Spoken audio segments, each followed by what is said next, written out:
Hola, hola, soy Guille Lorbada y hoy te traigo una de esas conversaciones, temas de conversación que te pueden hacer explotar la cabeza un poquito y que luego espero que te haga pensar bastante. Hoy quiero hablarte de si los modelos de lenguaje como ChatGPT, como Gemini, como Copilot, como Claude, como da igual cual, como DeepSeek, si piensan o no piensan, o solo parece que piensan. Porque claro, aquí creo que hay dos bandos, los que decimos, mira, parece que piensa, así que igual, si parece que piensa, igual sí que piensa. Entre los que a veces me reconozco. Y luego están los que también decimos, oye, que eso no es pensar, eso es más bien planificar con mucha potencia estadística. Dos bandos. Este debate lo explica de una forma que creo que es absolutamente magistral en un paper reciente muy publicado el doctor Tessen Zia, en un artículo que dice los LLMs no razonan, solamente son muy buenos planificando. Y sí, el título ya es medio spoiler y te puede estar haciendo pensar qué hay detrás.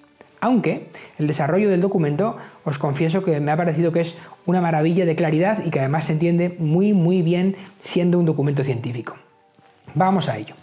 La confusión nace porque, mirad, es que no lo tenemos claro para nada cómo pensamos nosotros, los seres humanos, así que cuando algo se comporta como más o menos si pensara, pues nos lo creemos.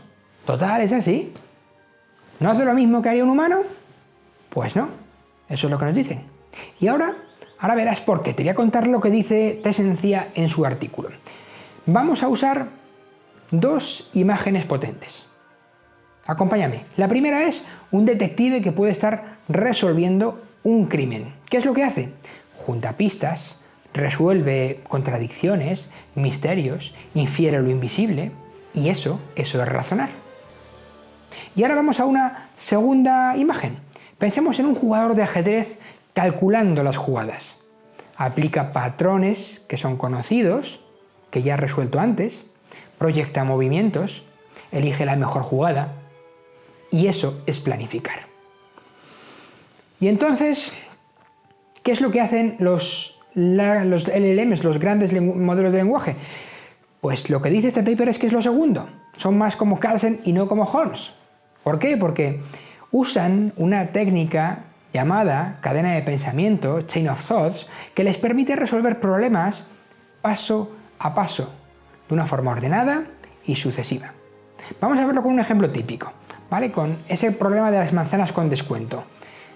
¿Qué es lo que hace? Pues lo resuelven siguiendo unas reglas muy estructuradas, ¿vale? Hasta aquí todo bien, todo correcto. Aunque, claro, ¿qué es lo que pasa? Que no están comprendiendo nada de verdad. Eso no dice este paper, no lo están comprendiendo. Solo siguen una receta para resolverlo. Y entonces se plantea, bien, ¿y qué necesitarían estos modelos para dar el salto de una planificación avanzada a un razonamiento real? Pues aquí viene lo gordo, yo creo que es lo más gordo, que es, lo primero de todo, ser capaces de entender símbolos. Atención, porque nos dice, los seres humanos, las personas, no pensamos en tokens, pensamos en símbolos. Y es que si yo te digo a ti ahora, la justicia es ciega, tú vas a entender perfectamente a la primera que esto es una metáfora. Un LLM lo que hace es que ve una secuencia de palabras, ¿vale? No ve la metáfora en sí.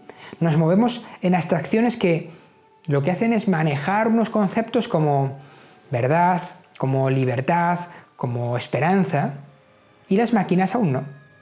Y para cambiar esto, lo que se está trabajando en lo que están llamando modelos híbridos, ¿no? Que básicamente lo que hacen es que juntan por un lado redes neuronales y por otro lado lo mezclan con lógica simbólica para que de esta manera puedan combinar la fuerza del aprendizaje automático, esa parte de inteligencia artificial de aprendizaje automático o deep learning, con el poder de razonar como si fuera un filósofo griego, pero con wifi y con mucha información en la cabeza, ¿vale?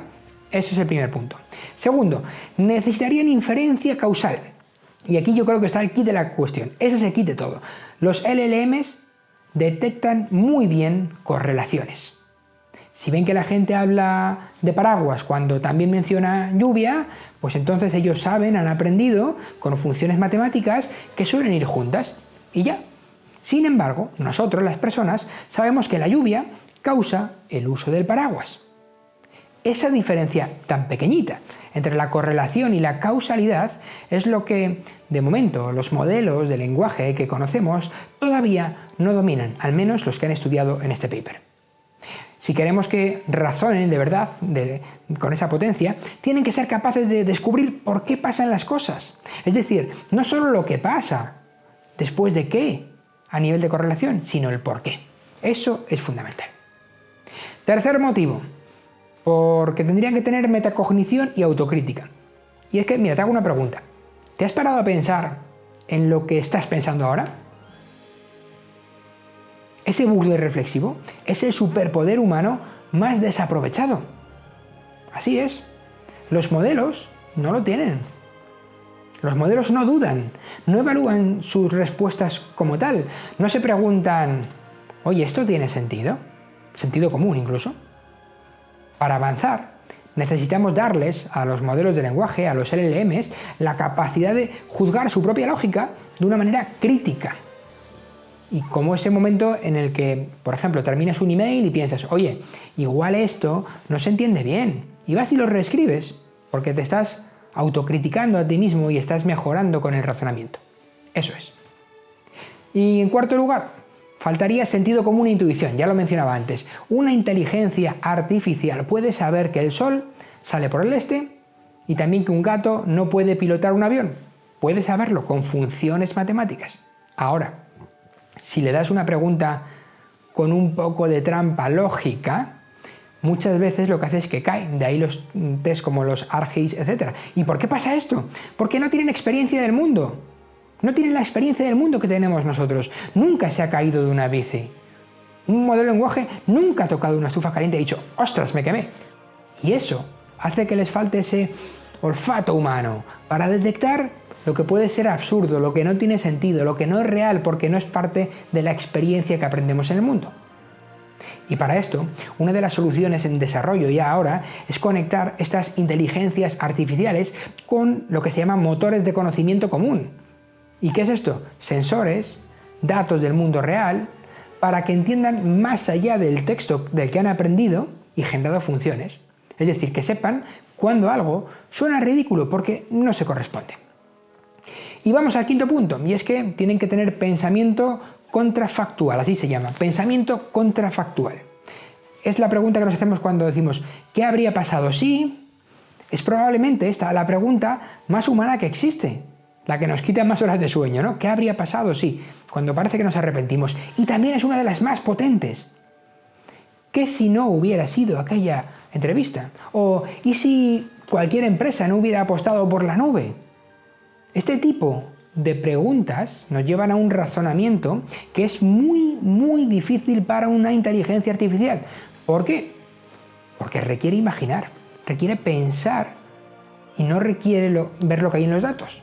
Y para conseguirlo, los modelos tendrían que evolucionar y poder simular futuros alternativos, como el cono ese de Borg de futuros, modificar variables, observar consecuencias, ver cuáles son distintos escenarios, es decir, crear realidades hipotéticas, algo que hoy por hoy incluso los modelos de razonamiento actuales no llegan a hacer, aunque se empiecen a aparecer. Así que los LLMs que han estudiado en este paper nos dicen que no razonan, que sin embargo planifican. Muy bien, hasta aquí parece que son una especie de un super Excel dopado con unos esteroides predictivos, con mucha estadística, con muchas matemáticas y con una potencia de cálculo brutal. Y fíjate, si esto fuera poco, hace muy poquito hemos tenido un nuevo giro de guión que yo creo que es digno de una serie de ciencia ficción. Y es que en otro paper, unos investigadores, concretamente de la Universidad de California, han dicho una cosa muy importante, y es que los dos modelos que han estudiado, que es GPT 4.5 y el Llama 3.1, han superado el test de Turing. Atención, han superado el test de Turing, así como suena. Parece surrealista. Bueno, ya ha pasado más veces, pero ahora te cuento más. Ahora bien, ¿esto es una revolución desde el punto de vista de inteligencia artificial cognitiva o es solo un experimento regularcillo? Vamos a ir por partes porque quiero contarte un poco distintas partes de la realidad, distintas dimensiones y vamos conectando los puntos. Acompáñame. Primero, este experimento, liderado por un lado Cameron R. Jones y por otro lado Benjamin Berger, siguió una estructura que es muy cercana a la estructura original que había diseñado Alan Turing. Un humano conversando por 5 minutos con otro humano y también a veces conversando con una IA sin saber quién es quién. ¿Cómo? A través de una interfaz de chat debía adivinar la persona que estaba siendo objeto de estudio cuál de los dos había sido humano.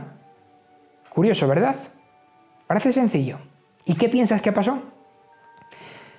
Pues en este experimento pasó que cuando a los modelos de inteligencia artificial se les dotó de una personalidad, diciéndoselo en el chat, de una personalidad muy específica, yo qué sé, por ejemplo, se le puso una personalidad de jóvenes introvertidos, fanáticos de la cultura de Internet. Este es un ejemplo, ¿vale? Pues en este caso, GPT 4.5 engañó al 73% de las personas que eran interrogadas.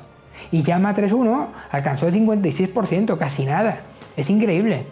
En cambio, fijaos que sin esa personalidad añadida, sin darles las pistas, el modelo así en seco hacía que las tasas cayeran en picado, a un 36 y a un 38 respectivamente.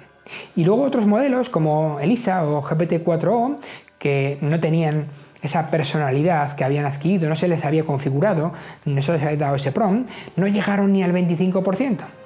Vamos, peor que lanzar una moneda al aire, diría yo.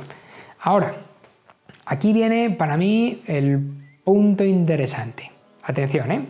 Si miras las conversaciones, y además lo bueno es que los autores han hecho públicas en los anexos de este documento todas las conversaciones, te das cuenta de que muchas son, ¿cómo decirlo? Son muy sosas, son banales totalmente. Del estilo de, oye, ¿cuál es tu serie favorita? Oye, ¿qué haces un sábado por la tarde? Muy soso. Es decir, que no está yendo a más, se queda así en poca cosa. Un comentarista lo resumió en Hackers News y de una forma mejor que lo que yo estaba haciendo ahora, y dijo exactamente, es que no intentaron realmente desenmascarar a una IA.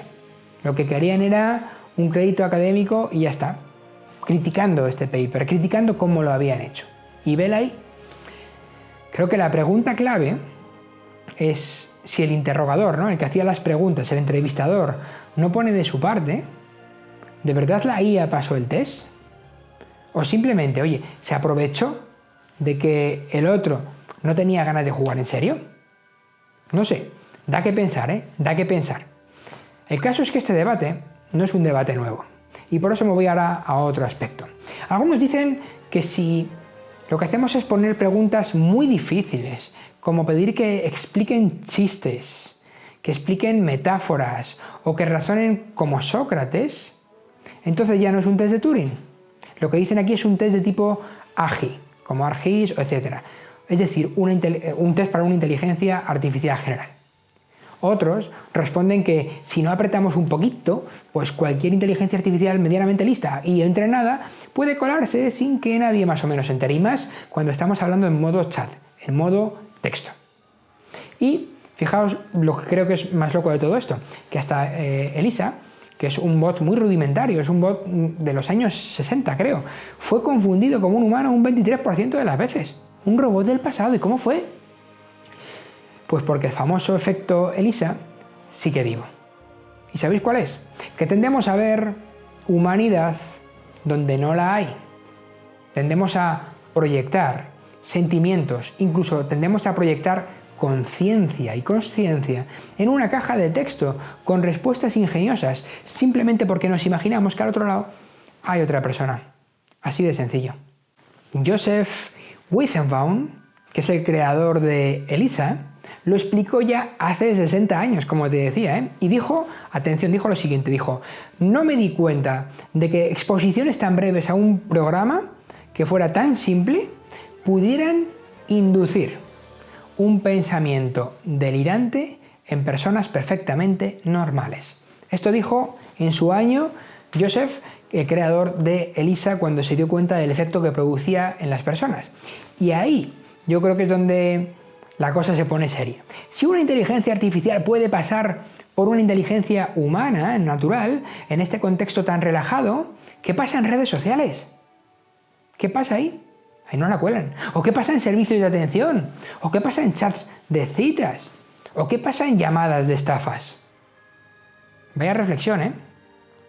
¿Qué ocurre cuando esta capacidad se usa para manipular, para suplantar o para engañar? Te lo estás imaginando, ¿verdad? Ahí empiezan los grandes retos que tenemos. Porque el problema ya no es solo tecnológico, es también humano, es nuestro. Y además es un problema, yo te diría que es un problema muy social de la sociedad, lo tenemos compartido. Y ojo con confundir esto, ¿eh? Ojo con confundirlo, porque pensar que una inteligencia artificial razona cuando en realidad solo sigue patrones puede llevarnos a decisiones que son erróneas para nosotros como personas, y al final el que se confunde somos nosotros. Porque por más que una inteligencia artificial cualquiera repita las palabras adecuadas de una forma plausible, no hay un razonamiento real detrás. Solo hay, ¿cómo podríamos llamarlo? Como un eco sofisticado, ¿no?, de lo que ya se ha leído. Te lo va reproduciendo de una manera distinta y que suena muy bien. Eso sí, te diría que no todo está perdido, porque para que lleguen a razonar de verdad, como te decía antes, tendremos que meterle simbología, tendremos que meterle causalidad, tenemos que meterle esa introspección de preguntarte a sí mismo y tenemos que meterle intuición y sentido común. Vamos, que es una ingeniería del alma, me encanta esto, ¿no? Una ingeniería del alma. Y hasta entonces, queridos amigos, sigamos disfrutando de estas bestias de la planificación, como dice este paper. Son grandes planificadores, son sin duda herramientas tremendamente poderosas, sí, eso nadie lo niega. Y en este paper lo que nos dice es que lo que no tenemos que hacer es pensar que estar pensando, pensar que están pensando, no pensemos eso. Así que esto es todo por ahí. Estos son los pensamientos o el razonamiento o la planificación que quería compartir hoy con todos vosotros. Hasta pronto.